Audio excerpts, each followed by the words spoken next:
Let's make a wow statement on your card using ink blending and die cuts. Hey everyone, it's Joy here and welcome to my channel.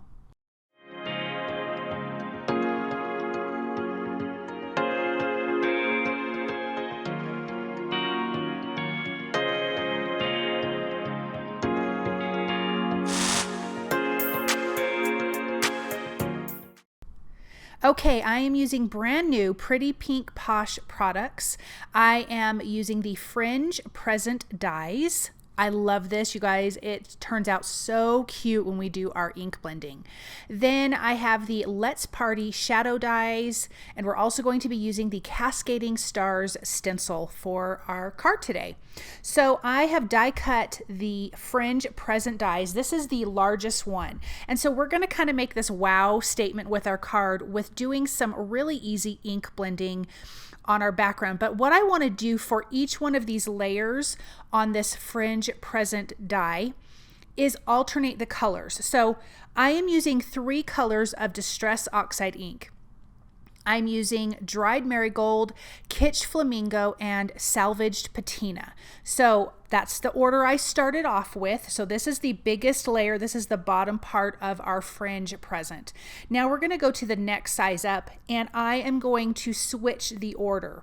So I'm now going to start with the pink, the Kitsch Flamingo, and then I'm going to go with the Salvaged Patina, and then the Dried Marigold. I'm just changing the order, but by doing this with this kind of stacked layering present that you can see here, you're going to have all of these beautiful colors. Number one, they're blended together when they're side by side, so you definitely want to pick colors that are gonna play nicely.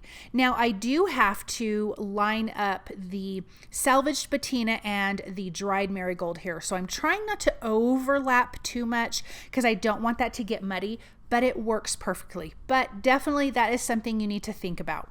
So that was our 3rd layer. Now we're going to do the 4th and final layer, which starts over our original order of the Dried Marigold, Kitsch Flamingo, and Salvaged Patina. So you can see that this is really easy, but this is going to make quite the stunning background, or excuse me, stunning die cut piece, because this is the main piece of our card, this Fringe Present from Pretty Pink Posh. I'm guest designing for them this month. I am so excited, so thankful to be a guest designer for them, and I hope I get to do more in the future.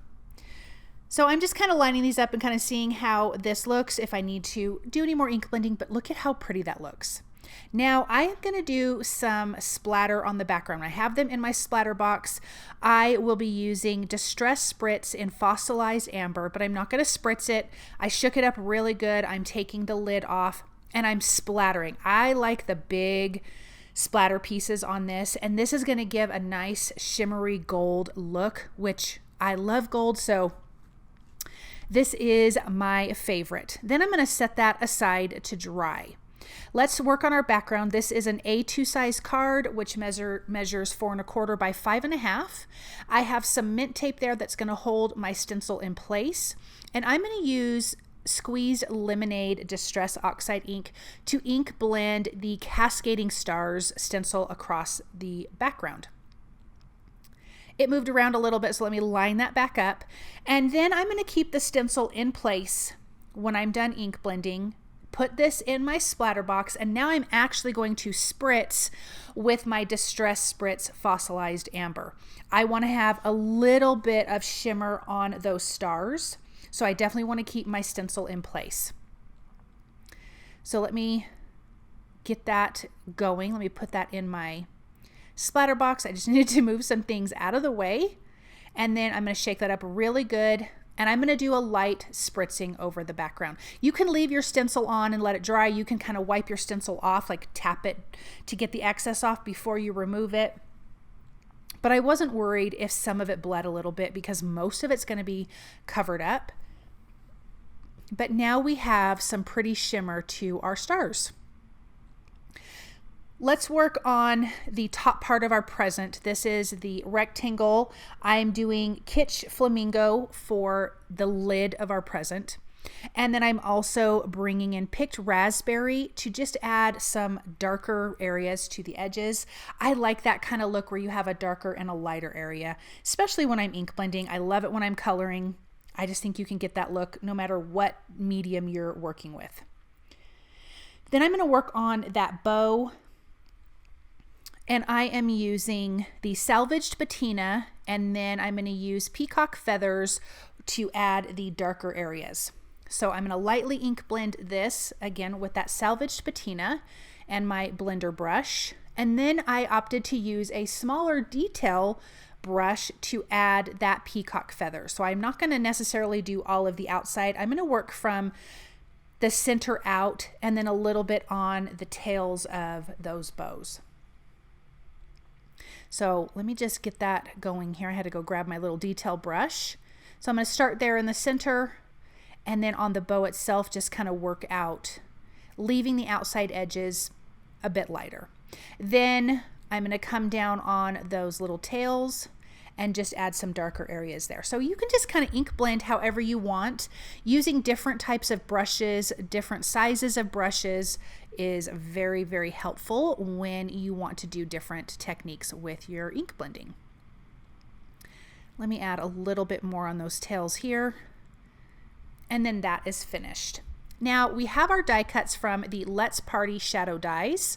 I have die cut twice from the sentiment itself with black cardstock, and then the shadow piece I die cut once from white cardstock. I'm using scrapbook.com's mixed media white and black.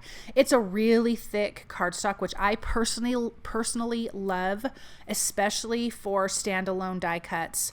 I just think it has a good weight to it, so they're pretty darn sturdy. I adhered the party to the shadow, and I'm going to do the same thing with Let's. I love the scripty font of this. I think it's so cute. Let's add the little apostrophes. I got a couple of those that I need to layer as well. If I could get this little piece turned over.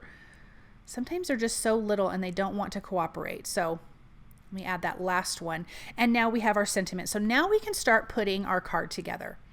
I am going to kind of just separate the fringe pieces on all of those pieces just to kind of get them bent up and down. I want to notice the fringe because I just think it's so fun. I think this is such a great idea for a die cut. So I did that for all of the pieces, and now I'm going to start layering this present together. So everything lines up at the top. I want to make sure I'm not going to have any adhesive where the fringe is going to be. I don't want that glued down. Let's do our top piece, and then our lid that we ink blended with the pinks is going to be on top of that. But look at how fun that is. Look at all that gorgeous ink blending. It was so simple, but it has such that wow factor like I mentioned at the beginning of the video. It's just so fun and easy to do. I'm going to use some liquid glue to adhere the top of the present down. And then we have that bow. I want to give that bow a little bit of dimension. So I'm actually going to curl up the ends. I'm just going to take my Pick Pro tool and just kind of roll those ends up just a little bit, but it gives it a little bit of dimension and a little more interest. Once I have that adhered down to the top, we can glue our sentiment down that says Let's Party. I love the black against that really pretty colored background because it just pops and absolutely stands out. On the word party, I added a little bit of foam adhesive because it's a large sentiment and I don't want to smush down all of that fringe. The Let's word doesn't need that as much because it's smaller, so I can lift up the fringe around the edges of that sentiment. I'm adding some liquid glue to the back of that present. I'm going to adhere that down. I do fluff up the fringe a little bit more, and then I am bringing in the Cupcake mix from Pretty Pink Posh, and I'm adding those all over this present, just using my Pick Pro tool and some liquid glue to adhere those in place. I love these. It's a good kind of pastel, and those colors really match the ink blending that I did on that present. And then we can take a look at this up close. Look at that die. What a great die, you guys. I love it. I love that gold splatter. I love that sentiment, the stenciling on the background. Everything turned out amazing. Thank you guys so very much for stopping by and watching. I hope that you enjoyed this project, and I hope you guys feel inspired.